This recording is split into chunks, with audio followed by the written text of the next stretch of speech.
Amém, irmãos?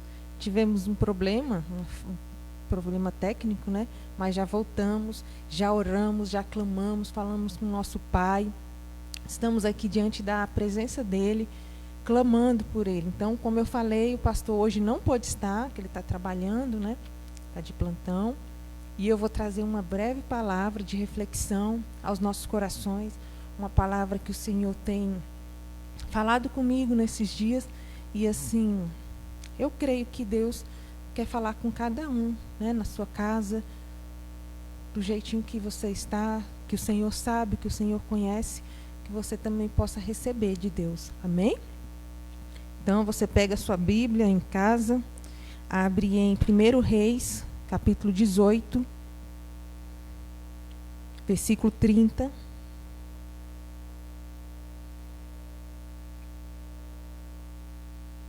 Acharam? Amém.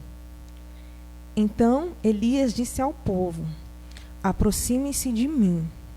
O povo aproximou-se, e Elias reparou o altar do Senhor, que estava em ruínas. Depois apanhou 12 pedras, uma para cada tribo dos descendentes de Jacó, a quem a palavra do Senhor tinha sido dirigida, dizendo: seu nome será Israel.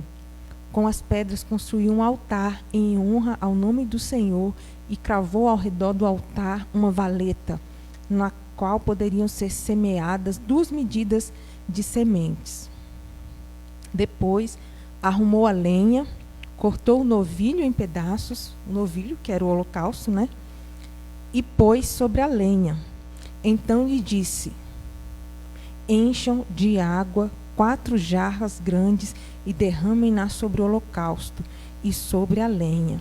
E façam novamente, disse. E eles fizeram de novo. Façam-no pela 3ª vez, ordenou. E eles fizeram pela 3ª vez. A água escorria do altar, chegando a encher a valeta.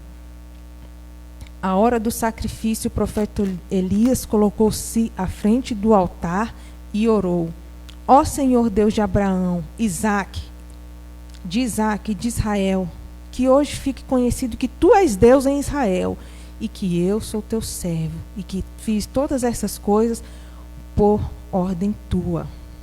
Então esse texto é da época do profeta Elias, né? Que Israel estava enfrentando todas aquelas dificuldades. Tinha o rei Acabe, que era um rei mau, perverso, que tinha se afastado do Senhor em Israel. E a mulher dele, né, que também era uma pessoa maligna, representa um espírito maligno, que perseguia Elias, que perseguia os profetas, e que realmente ela queria matar, né? Então, é nesse contexto que está acontecendo isso. E aí, tem Elias desafia, Elias estava escondido, ele volta e ele desafia os profetas de Baal, e ele fala para Acabe que ele vai fazer isso, vai acontecer esse desafio, né? E Elias o Acabe não gostava de Elias, porque Elias declarava a palavra do Senhor, e Acabe, por ser perverso, e não queria ser confrontado, nada disso. Ele era um rei mau, né, em Israel. E Elias convoca esses profetas de Baal que tinham tomado conta de Israel, né, não de Judá, das tribos de Israel. Judá continuou na descendência de Davi. E aí ele chama esses profetas de Baal e ele faz esse desafio. E os profetas de Baal, eles ficam clamando, e ele fala: ó, vocês vão ver quem é Deus. Quem o holocausto for queimado, esse é o Deus. Então vocês clamem a Baal e eu vou clamar ao Senhor. Resumindo, mais ou menos. E aí os profetas de Baal clamam, e não acontece nada. Nada, né? Eles, se você ler o capítulo todo, você vai entender, né? Eles clamam, parece que até meio-dia, clamam, não acontece nada. E eles eram muitos. E Elias estava do outro lado, né? 450 profetas de Baal, que estavam assim do lado de Jezabel, esse espírito maligno, né? Que era a esposa do Acabe. E Elias do outro lado. E Israel também estava enfrentando uma grande fome. Então, esse é o contexto que está acontecendo tudo. E desse texto eu tirei algumas lições que eu quero compartilhar com os irmãos. Que são a partir do versículo 30.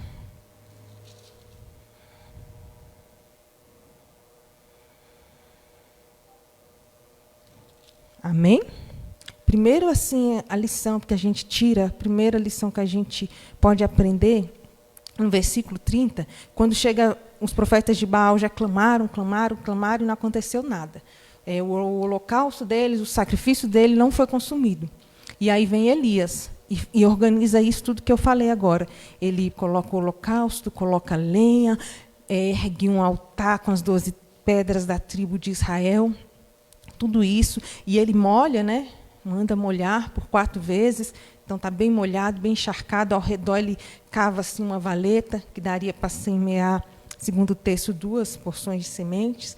Então, aí ele começa. Quando ele vem, o pessoal do Baal tinha clamado até meio-dia e nada aconteceu, nenhuma resposta. Aí vem Elias. Aproxime-se de mim. E o povo se aproximou. E Elias reparou o altar do Senhor.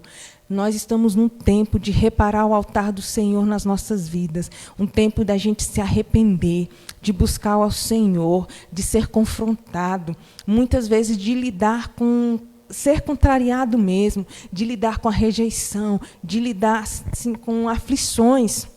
Nós temos enfrentado isso, e a gente tem que aprender nesse momento a reconstruir o nosso altar, a reparar o nosso altar espiritual precisa estar em dia. O Senhor está nos convocando a nos consertar nisso, reparar o nosso altar. Isso é uma coisa íntima, ninguém pode fazer por mim, ninguém pode fazer por você.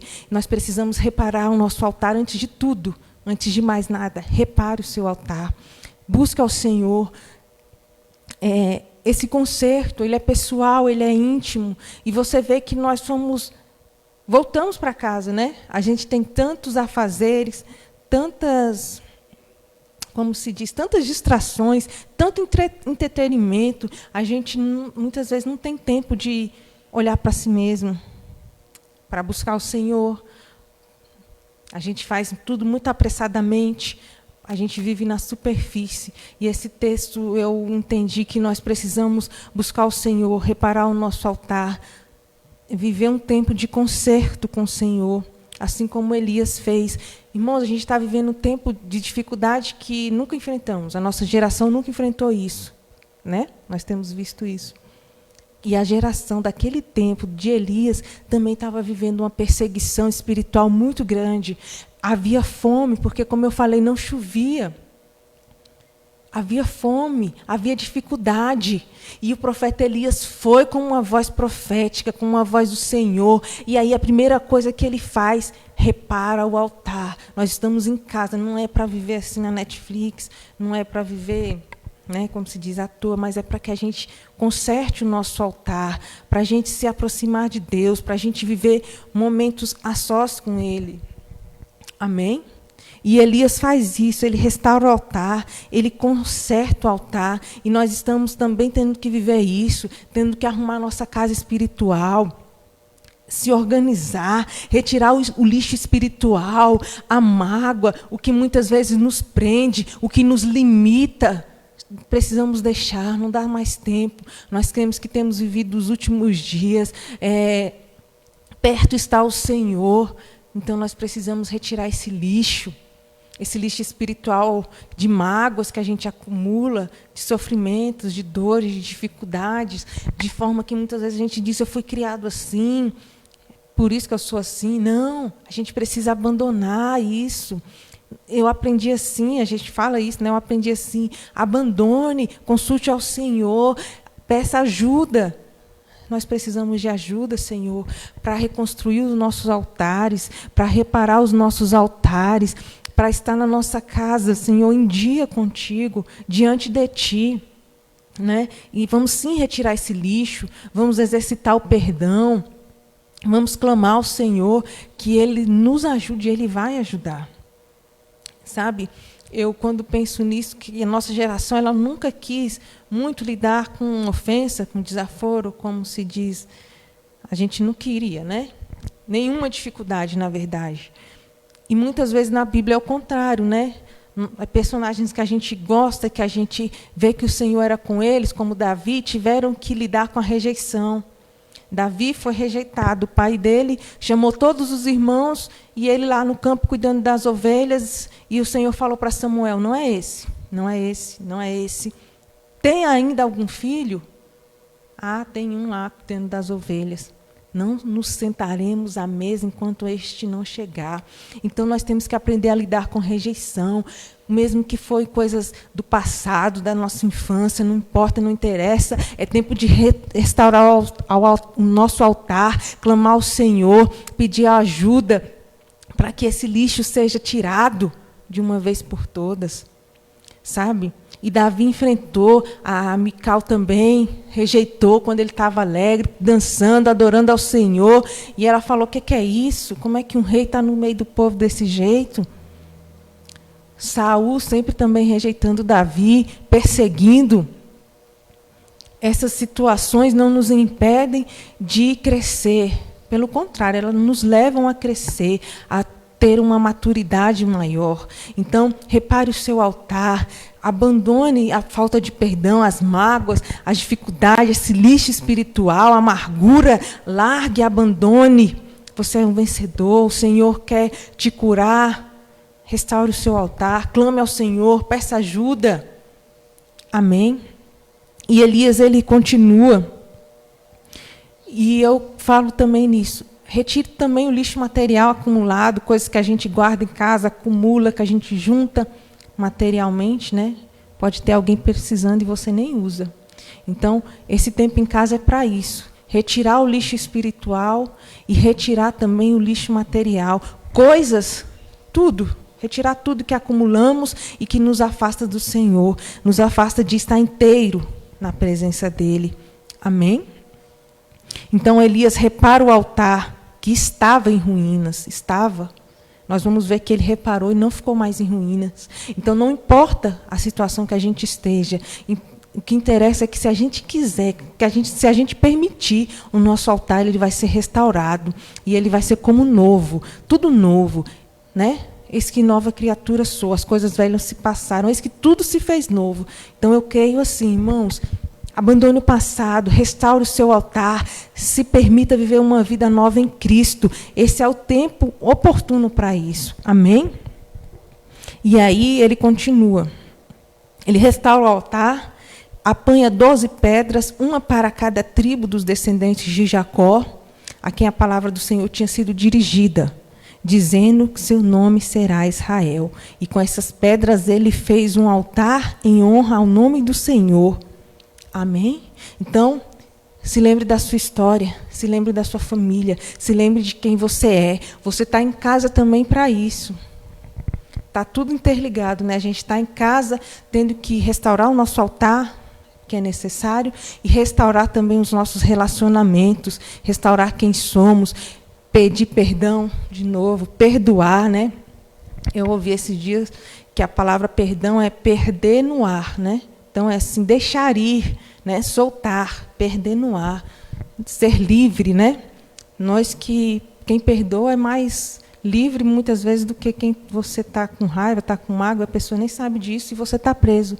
Então, perder no ar, soltar, deixar a pessoa livre, ser livre também. E esse tempo de estar em casa, de fazer como Elias, reunir aquelas tribos em símbolos que muitas vezes representam as nossas casas, nossas famílias, para orar, para não abrir mão da nossa família, para não deixar de clamar por aqueles que precisam, para não deixar de ministrar, para não deixar de declarar a palavra do Senhor, para não deixar de profetizar que vai haver uma restauração nas nossas casas, nos nossos lares, que nós não vamos acabar ali como a China, que teve um índice muito alto de divórcio. Não, nós vamos vencer o divórcio, as brigas, a falta de perdão, nós vamos criar os nossos filhos na casa do Senhor, e a bênção do Senhor está sobre as nossas vidas. Então, que a gente venha aproveitar também esse momento para ter uma restauração nas nossas casas, no sentido familiar, os nossos relacionamentos serem restaurados, serem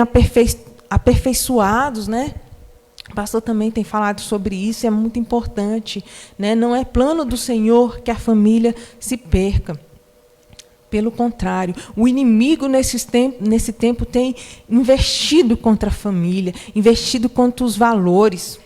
E uma sociedade forte, ela é constituída por famílias fortes, né? Nós temos certeza disso. Quando a unidade familiar ela é destruída, desfeita, aqueles filhos eles sofrem muito mais, têm muito mais dificuldade. Então, assim, o Senhor nos chama a clamar mais pela nossa família, a orar, a buscar, a não abrir mão, a estar diante do Senhor como um reparador de brechas, clamando: Senhor, eu não abro mão da minha família, eu não abro mão da minha casa, eu declaro a bênção do Senhor sobre a minha casa é abençoada, eu e minha casa serviremos ao Senhor, eu e minha casa estaremos diante de Ti. Vocês podem escolher outras coisas, contudo, assim como Josué disse, eu e minha casa serviremos ao Senhor.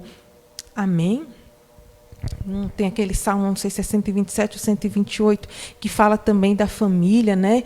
Que é feliz o homem, que a mulher é fértil e que aos seus amados o Senhor dá enquanto dorme. Então, assim, há um cuidado do Senhor, há um livramento do Senhor, da parte do Senhor para as nossas famílias.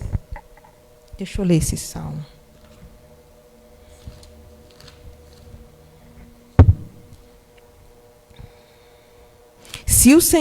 Se não for o Senhor o construtor da casa, será inútil trabalhar na construção. Se não é o Senhor que vigia a cidade, será inútil a sentinela montar guarda.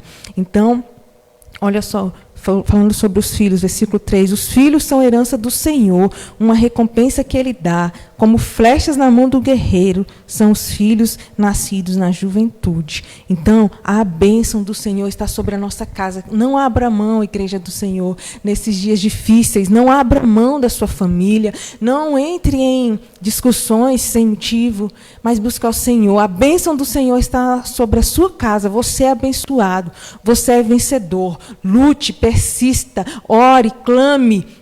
O inimigo pode se levantar, mas a bênção do Senhor está sobre nós. E nós não abrimos mãos das nossas famílias. Amém?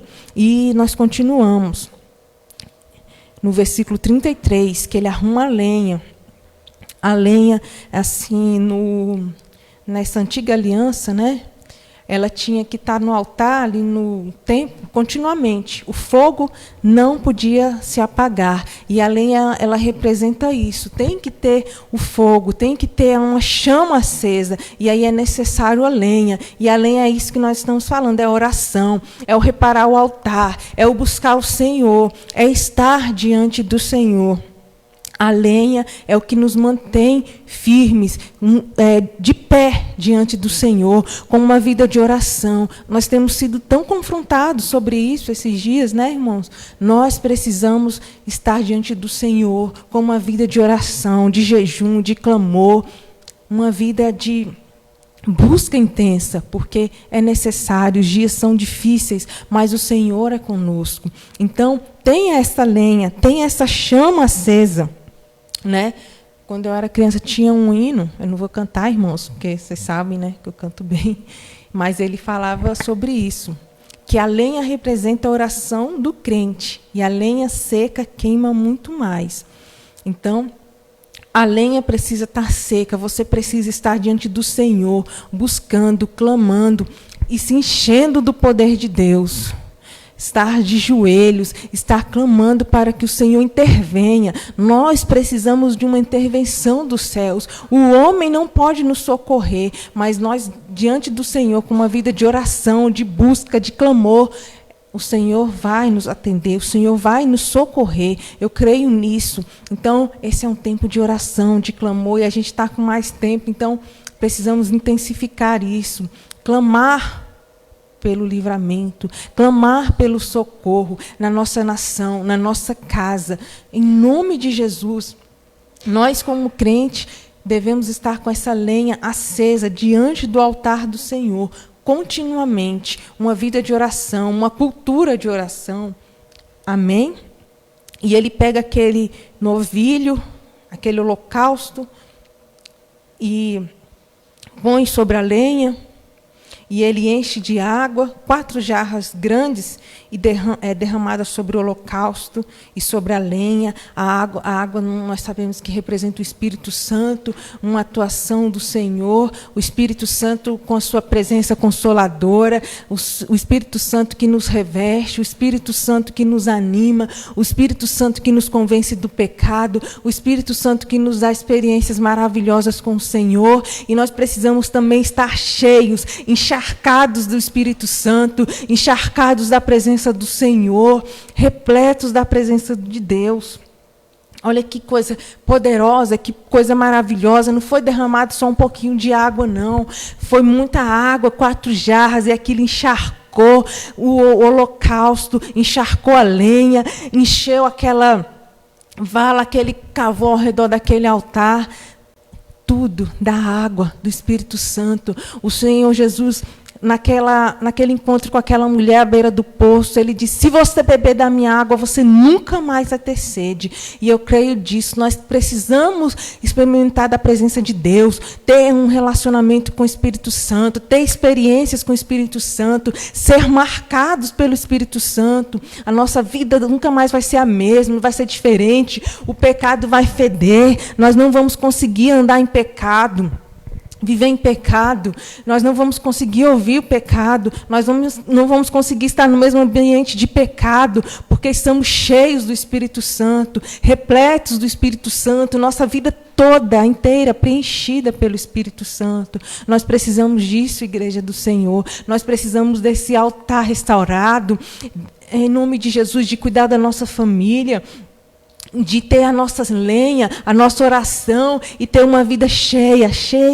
repleta do Espírito Santo, cheia do Espírito Santo, uma vida que é diferente, uma vida que, por onde a gente passar, haja paz, haja um mover do Espírito Santo. Então Elias faz isso tudo, e ele é encharcado daquela água por 4 vezes, e olha, a água escorria do altar, chegando a encher a valeta. E à hora do sacrifício, o profeta Elias colocou-se na frente do altar e orou. Então, nós precisamos continuar orando. Está chegando, tem uma luz, há um socorro chegando, e não podemos parar de orar. Precisamos continuar orando e reconhecendo que o nosso socorro vem do Senhor, que o nosso livramento vem do Senhor, que a água da vida está conosco, que Jesus é por nós. E ele clama, e ele ora, e ele fala: ó Senhor Deus, versículo 36, Deus de Abraão, de Isaque, de Israel, que hoje fique conhecido que tu és Deus em Israel, e que sou o teu servo, que fiz todas estas coisas por ordem tua. Responde-me, ó Senhor, responde-me, para que este povo saiba que tu, ó Senhor, és Deus, e que fazes o coração deles voltar para ti. Então o fogo do Senhor caiu, queimou completamente o holocausto, a lenha, as pedras, o chão, e também secou totalmente a água na valeta. Então o Senhor fez um milagre.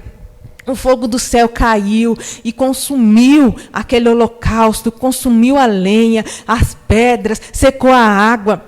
O nosso Deus é poderoso, e quando Ele faz uma obra completa, e Ele nos alcança por inteiro, e Ele nos socorre, e Ele nos surpreende, e há um mover extraordinário.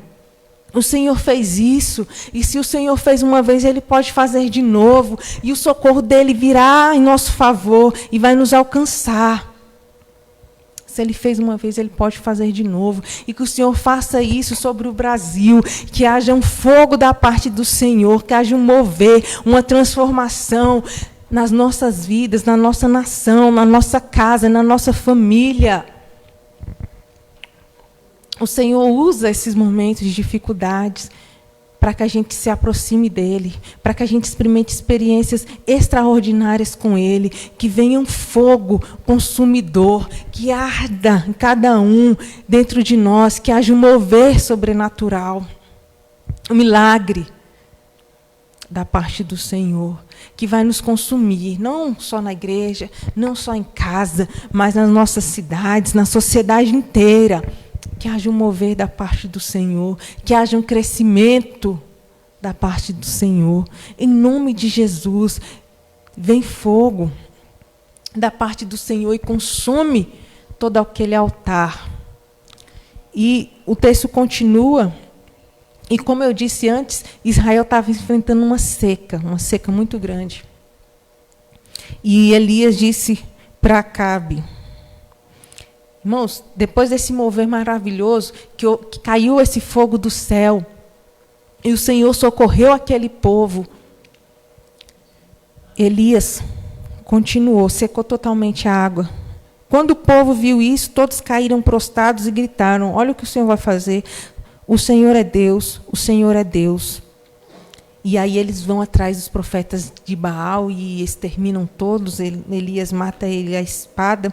E Elias fala para Acabe: ó, vai comer e beber, pois já ouço o barulho de chuva pesada. Irmãos, igreja, vem chuva, vem socorro, vem livramento, vem uma ação extraordinária do Senhor sobre as nossas vidas. Eu não sei até quando isso vai durar, mas eu sei que há um livramento da parte do Senhor, há um socorro da parte do Senhor, da parte do Senhor. Nós não dependemos de homens, nós dependemos do Senhor. Ele é forte e poderoso para nos socorrer. E Elias fala isso para Acabe: olha, vem chuva. Vem chuva. E vocês conhecem esse texto, que ele sobe no monte, e eu também gosto muito dessa parte. Elias subiu até o alto do Carmelo, dobrou-se até o chão, continue orando. A resposta está vindo, está chegando, não desista. Olha quantas batalhas Elias enfrentou, e ele não desiste de orar, ele continua orando, e ele se dobra até o chão, põe o rosto entre os joelhos e ora, e clama. E aí ele manda o servo dele olhar na direção do mar, e o servo volta e falou: nada. O servo volta, ele: nada. O servo volta: nada, nada, nada. 7 vezes. E aí, na 7ª vez, o servo volta e diz: uma nuvem tão pequena quanto a mão de um homem está se levantando do mar. E Elias diz: vem chuva, vem chuva, vem chuva, vem socorro, vem provisão. O Senhor está conosco, igreja. Não pare de clamar. Elias continuou orando, continuou clamando, desfrutando de experiências poderosas com o Senhor. Se você continuar lendo esse livro, você vai ver que a Jezabel continua perseguindo Elias. Elias enfrenta muitas outras dificuldades. Nós sabemos disso, né? A gente está em um ciclo, e enfrentando dificuldades, lutando, vencendo, indo para um próximo nível, né? Então, o Senhor é conosco. Não pare de clamar. Se eu for tirar uma partezinha dessa reflexão que a gente fez, restaure o seu altar, porque vem chuva, vem chuva, vem chuva, vem socorro, vem a mão do Senhor sobre as nossas vidas, sobre a nossa casa, e tudo parte disso. Restaure o seu altar, que há chuva, há esperança, há um mover do Senhor se levantando sobre a nossa vida, sobre a nossa casa, e aí alcança a nação, alcança a sociedade, porque o nosso Deus é poderoso, e Ele já fez isso outras vezes, e eu creio que Ele vai fazer de novo, se levantar sobre o Brasil, se revelar sobre o Brasil. Eu creio nisso. Então eu convido você agora a orar, a clamar ao Senhor, a buscar esse arrependimento, pedir a bênção do Senhor. Amém? Pai, nós ouvimos a Tua palavra, fomos ministrados, temos aprendido nesses dias que é um dia de reconstruir o nosso altar, refazer. Em nome de Jesus, nós pedimos a Tua bênção, a Tua direção, que cada um clame no íntimo e no secreto, e que Tu, Senhor, nos ajude a nos arrepender, a nos melhorar, a ter uma experiência contigo, que cada um venha, Senhor, buscar reconstruir o seu próprio altar, porque nós cremos que isso vai alcançar a nossa família, vai alcançar a nossa casa e a nossa sociedade. E, Pai, de antemão, nós pedimos perdão e pedimos a tua bênção sobre o Brasil. Pedimos, Pai, reconstrói o altar das tuas igrejas nessa nação, que nós vamos viver um tempo mesmo de arrependimento, de clamor e de busca, Pai, em nome de Jesus. Vem sobre o Brasil, vem sobre a vida de cada um, que cada um repare o seu próprio altar, que cada um te busque, em nome de Jesus, que cada um esteja diante de ti. Pai, nós clamamos. Em nome de Jesus, nos ajuda. Temos dificuldades, somos fracos. Alcança cada um. Que cada um venha, Senhor, reparar o seu altar, estar diante de ti. Pai, nós também já te agradecemos, porque cremos que quando há essa reparação, há também uma resposta, há também um socorro. E nós cremos que vem chuva, vem chuva, vem chuva, vem socorro da parte do Senhor. Uma pequena nuvem, mas que traz um grande milagre. Em nome de Jesus, uma chuva sobre o Brasil, chuva de arrependimento, chuva de mudança de vida, chuva de transformação nos nossos valores, na nossa cultura. Nós não abrimos mão. O Brasil é do Senhor Jesus. O Brasil é do Senhor Jesus. A nossa nação é tua. Nós abençoamos o Brasil e declaramos a bênção do Senhor, a chuva a tempo e fora do tempo, o socorro da parte do Senhor. O Senhor é conosco. E que se levante essa geração poderosa que clama, que não tem vergonha e que se conserta para estar diante de ti. Uma geração diferente, Pai, que vai experimentar um avivamento poderoso. Nós abençoamos o Brasil é abençoado, o Brasil é abençoado. Nós abençoamos a nossa casa, as nossas famílias, e nós nos abençoamos a cada um que está ouvindo essa mensagem, a cada família dessa igreja. Em nome de Jesus, amém. Agora o irmão Edivan vai dar os avisos, a bênção apostólica, amém? Amém, glória a Deus. Eu cumprimento a amada igreja com a paz do Senhor, amém? Você que está nos acompanhando nessa noite, né? Acabamos de ouvir a palavra do Senhor, né? Uma palavra abençoada que eu creio que falou com o coração dos irmãos nessa noite, amém? Então, irmãos, nessa noite eu quero passar os avisos aqui da semana, né? Primeiramente, eu quero justificar a ausência do nosso pastor Jonatas, né? Ele não está por causa do trabalho, né, que ele está trabalhando hoje. Amém? E também queremos, em nome de toda a igreja ADET da Colônia Agrícola de Samambaia, né, queremos parabenizar nosso pastor Ruimar Fonseca, né, que está aniversariando hoje, né? Meus parabéns e um abraço de toda a igreja aqui da Colônia Agrícola para nosso pastor Ruimar Fonseca. Amém? E também temos mais aniversariantes, teve bastante, né? Temos a Heloísa, né, que é a filhinha do nosso pastor Jonatas, né? Que fez 2 aninhos, né? Parabéns para Heloísa, né? E também temos o filho do nosso copastor, né? Messias, o John, que fez aniversário também, dia 11, né? Parabéns para o John, né? Que esse jovem abençoado aqui da nossa igreja, amém? Glória a Deus. E receba nossos parabéns, o nosso abraço de toda a igreja, amém? E teve uma mudança aqui também, irmãos, na escola, no culto de domingo. Pela manhã nós teremos a EBD, né, normalmente vai ser online, às 9 horas, e o culto vai ser às 17 horas. O motivo da mudança do culto para ser às 17 é problema na rede da internet. Amém? Então, os irmãos ficam atentos aí, que o culto será no domingo às 17 horas. Amém? Então, são esses avisos. Quero deixar um abraço aqui para o meu pastor. Um abraço bem grande, né? De longe, né, pastor? Que bom trabalho aí para o senhor, né? E é isso. Amém? Que os irmãos... vamos orar, depois eu trazer a benção para a apostólica. Amém? Senhor Deus, Pai Todo-Poderoso, nessa noite, ó Deus, nós te agradecemos, Senhor, por esta palavra, Pai, em nome de Jesus, ó Deus, eu sei que comigo falou ao meu coração, e eu creio também que tem falado, Senhor, o coração de cada um que ouviu essa mensagem nesta noite, ó Pai, em nome de Jesus. Que o grande amor de Deus, nosso Pai, a graça e a comunhão do Santo Espírito Santo esteja com cada um, não somente hoje, mas para todos sempre, que todos dizem amém. Amém. Glória a Deus.